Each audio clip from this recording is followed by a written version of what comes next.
Hello my dear student, আসসালামু আলাইকুম। তোমরা সবাই কেমন আছো?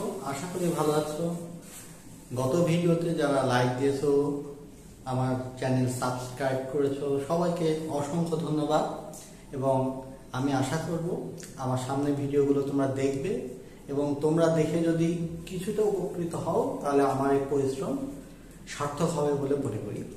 আজকে আমরা এই পদার্থবিজ্ঞান নবম দশমের মাত্রা সম্পর্কে জানবো। এই মাত্রা রিলেটেড প্রশ্ন তোমাদের এসএসসি এইচএসসিতে যেমন আসে তেমন ভার্সিটি ভর্তি পরীক্ষায় এইসবেও এই মাত্রা রিলেটেড প্রশ্ন থাকে। তো আমরা আগে জানবো এই মাত্রা কাকে বলে। মাত্রাটা হলো কোনো ভৌত রাশিতে উপস্থিত মৌলিক রাশির সূচককে ওই রাশিটির মাত্রা বলে। তার আগে আমরা বলি এই রাশি কাকে বলে। বলা হয়েছিল যে এই ভৌত জগতে যা কিছু পরিমাপ করা যায় তাকে রাশি বা ভৌত রাশি বলে। এই রাশিটা দুই প্রকার, একটা হলো মৌলিক রাশি আর একটা লব্ধ রাশি। এই মৌলিক রাশি আবার 7টা। এই 7টা মৌলিক রাশির 7টা মাত্রা রয়েছে। তো আমরা দেখব 7টা রাশি, মৌলিক রাশি 7টা কি কি এবং তাদের মাত্রাগুলো কি।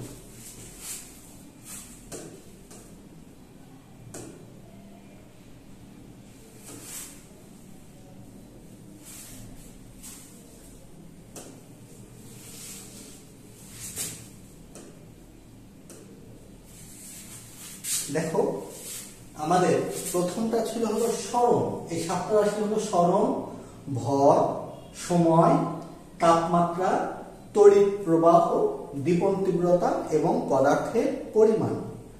তো সরণ বলতে আসলে এই দৈর্ঘ্য বা উচ্চতা বা এরকম রিলেটেড যে জিনিসগুলো আছে একমাত্রিক, সেসব হলো মাত্রা এল। ক্যাপিটাল এলটা হলো তোমার এই সরণের মাত্রা। সরণের মাত্রা ক্যাপিটাল এল। তারপর হচ্ছে ভর, ভর হলো ক্যাপিটাল এম। তারপরে সময়, সময় ক্যাপিটাল টি। তাপমাত্রাকে থিটা দ্বারা প্রকাশ করা হয়। তড়িৎ প্রবাহকে ক্যাপিটাল আই। দীপন তীব্রতা ক্যাপিটাল জে এবং পদার্থের পরিমাণ ক্যাপিটাল এম। তাহলে এই 7টা মৌলিক রাশির 7টা মাত্রা তোমাদের জানতে হবে।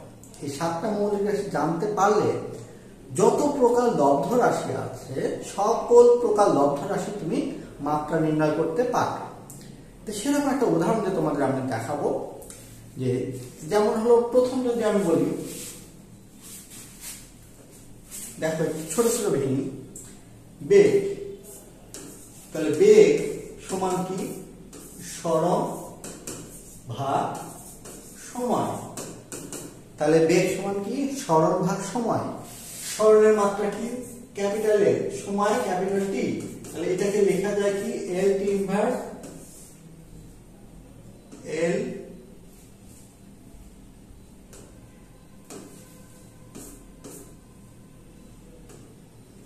এল টি ইনভার্স 1। তাহলে বেগ জানলাম।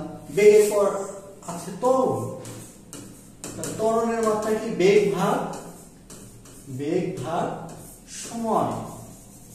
তাহলে বেগের মাত্রা অলরেডি বের করেছি, এভাবে ভাঙবে। বেগকে ত্বরণকে ভাঙবে। ত্বরণকে ভাঙলে পাবে কি? বেগ ভাগ সময়। বেগকে ভাঙলে পাবে সরণ ভাগ সময়। তার মানে আমাদের এর সাথে একটা সরণ অ্যাড হবে। তাহলে কি হচ্ছে? ত্বরণের মাত্রা কি হবে? এল টি ইনভার্স 2। এরপর ত্বরণের পর যদি আমি বলি কাজ, কাজ সমান কি? বল গুণন সরণ। বল গুণন সরণ। তাহলে এই বলকে ভাঙলে কি পাবো? ভর গুণন ত্বরণ।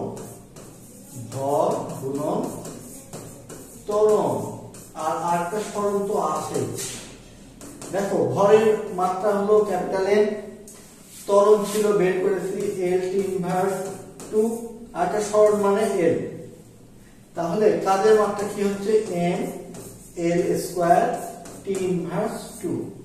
তাহলে এর থেকে আমরা বলতে পারি যে কাজের মাত্রা M L square T inverse 2। Same যদি বলা হয় দেখাও যে কাজ একটি লব্ধ রাশি, তাহলে তোমরা এই পর্যন্ত ভাঙবে, ভেঙে এই ত্বরণকেও ভাঙবে, ভেঙে দেখাবে যে কাজের মধ্যে আছে হলো ভর আছে, সরণ আছে, সময় আছে, তিনটা মৌলিক রাশি সমন্বয়ে কাজটা হয়, এই জন্য কাজ একটি লব্ধ রাশি। তাহলে এই ভাঙানোগুলো বোঝা গেছে না? এবার দেখো আর একটা আমরা দেখাই, এই ক্ষমতা, ক্ষমতার মাত্রা নির্ণয় করব। তাহলে ক্ষমতা সমান কি? কাজ ভাগ সময়। কাজের কোনো যন্ত্র বা উৎসের কাজ করার হারকে ক্ষমতা বলে। তাহলে ক্ষমতা কাজ ভাগ সময়। এখন ওই যে কেবল শিখালাম, এই জন্য কাজ সমান কি? বল গুণন সরণ, আর সময় এটা আছে। এখন বলকে ভাঙলে কি পাবো? ভর গুণন ত্বরণ, সরণ যেটা ছিল, সময় যেটা ছিল ওটা থাকবে। এবার খেয়াল করো যে এই কয়টা রাশির মধ্যে মৌলিক রাশি কোনটা, লব্ধ রাশি কোনটা। যেটা লব্ধ তাকে ভাঙা যাবে, যেটা মৌলিক রাশি সেটাকে কিন্তু ভাঙানো যাবে না। তাহলে এখানে ভর লব্ধ রাশি, মৌলিক রাশি, ভর মৌলিক, সরণ মৌলিক, সময় মৌলিক, কিন্তু এই ত্বরণটা হলো লব্ধ রাশি। তার মানে ত্বরণকে যাবে, ত্বরণকে ভাঙলে কি পাবো? এই বেগ ভাগ এই সময়, বাকিগুলো সব ঠিক থাকবে। ভর, এই সরণ, এই সময় সব ঠিক থাকবে। এখন এখানে খেয়াল করো মৌলিক রাশি কোনটা, লব্ধ রাশি কোনটা। ভর মৌলিক রাশি, বেগটা কিন্তু ওই সাতটার মধ্যে যায় না, তাহলে বেগ একটা লব্ধ রাশি, তাহলে এটা ভাঙতে হবে। সরণ মৌলিক, সময় মৌলিক, সময় মৌলিক। বেগকে ভাঙলে পাবো কি? সরণ ভাগ সময়। তাহলে এখানে দুইটা সময় ছিল, তার সাথে আরেকটা সময় আসলো, তাহলে কি? সময় কিউব। তার মানে ফাইনালি ক্ষমতা সমান পাওয়া যাচ্ছে কি? ভর গুণন সরণ ভাগ সময় কিউব। সরণ দুইটা, তাহলে আমরা বলতে পারি সরণ স্কয়ার ভাগ সময় কিউব। দেখো তাহলে ভর গুণন সরণ স্কয়ার ভাগ সময় কিউব। তার মানে এই ক্ষমতা একটি লব্ধ রাশি, কারণ ক্ষমতার মধ্যে তিনটা মৌলিক রাশি আছে, ভর, সরণ, সময়। এখন এই সবকে আমরা মাত্রা প্রকাশ করব। তাহলে ভরের মাত্রা ক্যাপিটাল এম, সরণ এল, তারপর স্কয়ার, সময় কিউব, টি কিউব। এখন নিচেরটা যেটা আছে এটা ভাগটাকে উপরে লিখে আমরা ওকে পাওয়ারটা মাইনাস হয়ে যাবে, টি ইনভার্স 3। তাহলে m এর স্কয়ার টি ইনভার্স 3। এরকম যত প্রকার লব্ধ রাশি আছে সেসবকে সিস্টেমিক ভাবে পার্ট করে ভাঙবে। ওই ভাঙার নিয়মটা দেখালাম। প্রথমে লিখলে, লেখার পর দেখো কোনটা মৌলিক কোনটা লব্ধ। দেখো এই দুটোর মধ্যে মৌলিক রাশি সময়, কাজ লব্ধ, তাহলে কাজকে ভাঙবো।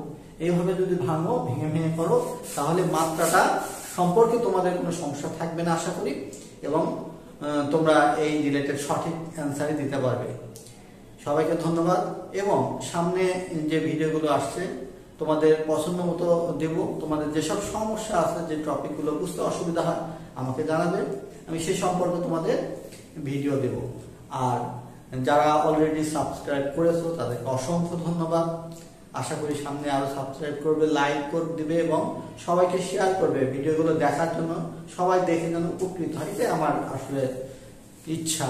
সবাই যেন কিছুটা হলেও উপকৃত হয়, এবং তোমরা উপকৃত হলে আমি খুশি থাকবো। সবার জন্য শুভকামনা। আল্লাহ হাফেজ।